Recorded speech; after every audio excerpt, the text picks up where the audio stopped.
Hi guys, it is Aoife from Friday We Died Laughing, and I'm here with another wrap up for you guys. So I read 4 books this week. The first book I read was The People at Number 9 by Felicity Everett, and I actually have a full book review video of this, so I will link that somewhere above or below so you guys can check that out if you want to. But this is just about a couple who become friends with a new couple next door that have moved in, and it's just about their friendship and how things kind of start turning sour, and how these people that they've become friends with probably aren't as nice as they seem, and it's just kind of this journey around their friendship and how things start to go horribly wrong. So I gave this a 2 out of 5 stars. I wasn't as mad about it as I thought I would be. It was just a little bit boring for me, and I just didn't quite care about the stories in the end. It wasn't as thrilling as I thought it would be.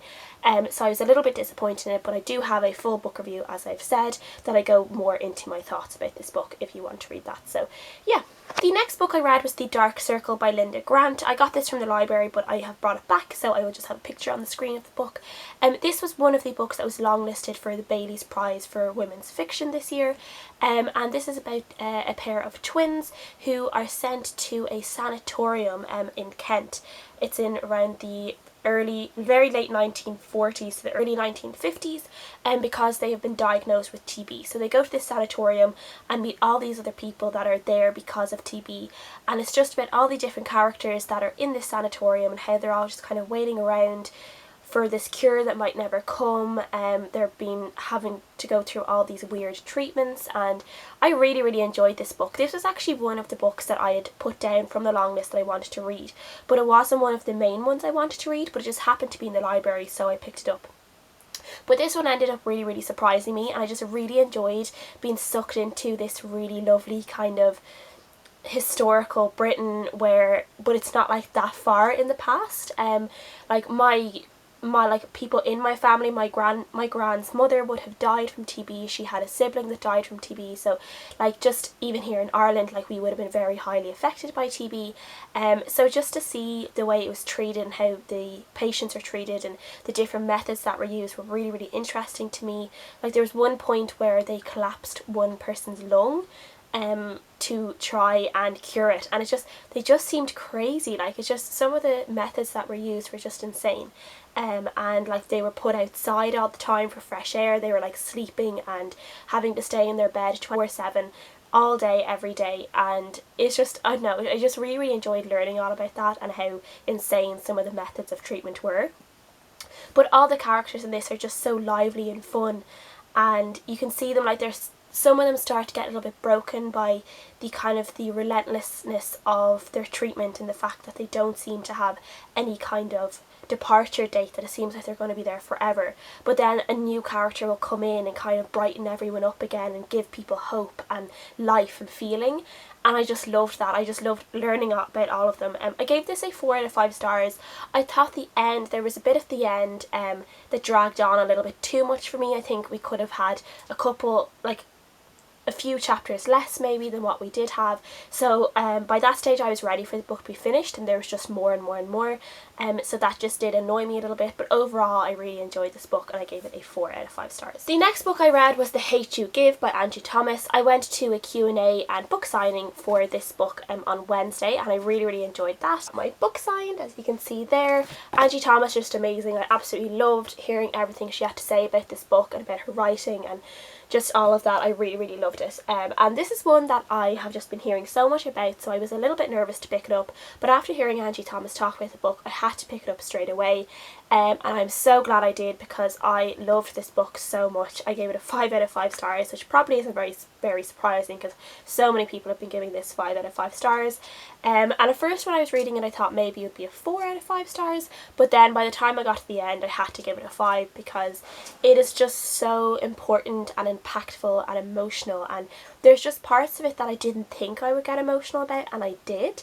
Like not even the bit where she sees her friend get shot. Like I'm not even really going into what this is about, because so many people do know what it's about, so if you've been on BookTube at all you will know what this book is about.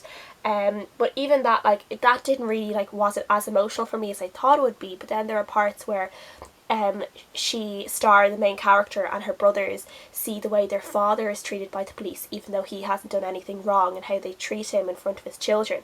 And that got me really emotional, because I just was like thinking about that, and thinking about the indignity of having to be treated like that in front of your children, and having to explain to a 7-year-old boy why the police treated his father like that just because he was black. And then even the thought that Star had to have 2 conversations with her parents growing up. One of them was the sex talk, and the other was what to do if the police pulled you over. And the fact that that has to be a talk that is given to children because they are black is just, it just astounds me. It's just absolutely amazing, and not in a good way, that that has to happen. And yeah, there was just so many parts in this book that I just absolutely loved. I just loved how relevant it was, and how important it was, and how it got into all these really, really deep subjects, but at the same time it was kind of fun and cute and exciting enough that younger readers could really, really connect to it as well. And they were connecting to it in a way that they were being educated and being informed, and it's just so important to have books like that. And I just loved it. Star was just an absolutely amazing character. I loved following her thought process throughout this book. I loved seeing her character development. She grows so much in this book. It's absolutely amazing. And I just loved her relationship with her boyfriend, who was white, but I loved that that wasn't a big, like a sole focus in this book. I loved that it was just kind of this side plot compared to the main plot of the stories, which is obviously Star's own role and her own kind of education about the Black Lives Matter movement. I loved how she had to talk about her friends, about sometimes they could be racist even if they didn't mean to be racist, and I just thought that was a very important conversation as well. And yeah, I just loved everything about this book. It was just absolutely amazing. And as I said, I gave it a 5 out of 5 stars, and I am already pumped for Angie Thomas's next book, because this woman can write, and she can write well. And she made a really, really great statement in the Q&A that I was at the other day, where she said she doesn't want to just write about hashtag Black Lives Matter, but she wants to write about Black lives that matter. And I just love that, so I just can't wait to see what else she comes out with, because I have a feeling that she is going to be a top author in the years to come. And yeah, this book is just amazing. The last book that I finished this week, I actually only finished this morning, and it was The Yellow Envelope by Dinan. This is a non-fiction book about a woman who she and her husband basically quit their jobs, sell everything they own, their property, their furniture, literally everything, and then they go travelling for a year around the world. And it's kind of this journey of self-discovery for Kim, and they also kind of go into like a real journey about their marriage and their relationship, and if they want it to continue to work or if they want to give up on it, and the people that they meet and just the lessons they learn. And it was really good. I really enjoyed it. This is great for people who would have loved Eat, Pray, Love, but if people just love learning about people's stories and the people that they meet in these different parts of the world, and just learning about these different countries through other people's experiences, I think people would love this book. And the whole point of the yellow envelope in this book is that Kim and her husband Brian were given a yellow envelope full of money by family friends, and their friends told them that they wanted them to use that money in different countries around the world to kind of make the world a better place. So they could donate it, they could just give it away, like they could pay people extra money if they wanted to for different things. They could do whatever they wanted to, as long as they were thinking that it would make someone's life a little bit better or make the world a better place.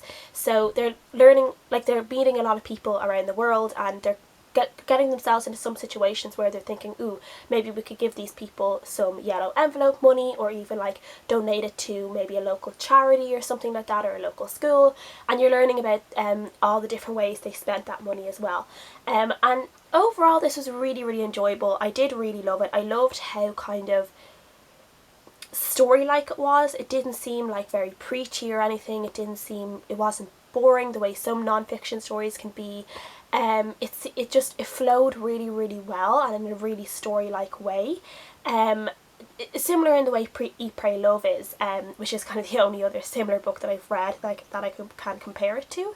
I did think that the situation around Kim and Brian's marriage and their relationship seemed to kind of take a lot of focus at some points, where I would have preferred to have just learned more about the countries they were in. Like they go to Ecuador, Peru, Nepal, India, Goa, like they go Bali, they go loads and loads of places, and we do learn a lot about all these places and the cultures and the people they meet. But there were times that I felt like Kim's thought process were very much consumed by her marriage, which obviously it was when she was like obviously travelling around, and it was something that was really on her mind. But there were times in the book where I just would have preferred a little bit more about the countries and a little bit less about their marriage. But overall, I did really enjoy this book, and I do recommend it for people who just want to read a nice book about someone who travelled around the world and had a lot of different experiences in different countries, and to learn about different cultures and stuff like that. And I gave it a 3.5 out of 5 stars, and I did really enjoy it, and I do recommend it. So that is everything that I have read this week. Please let me know what you guys think. Please leave a comment below, and I'll see you guys again next time.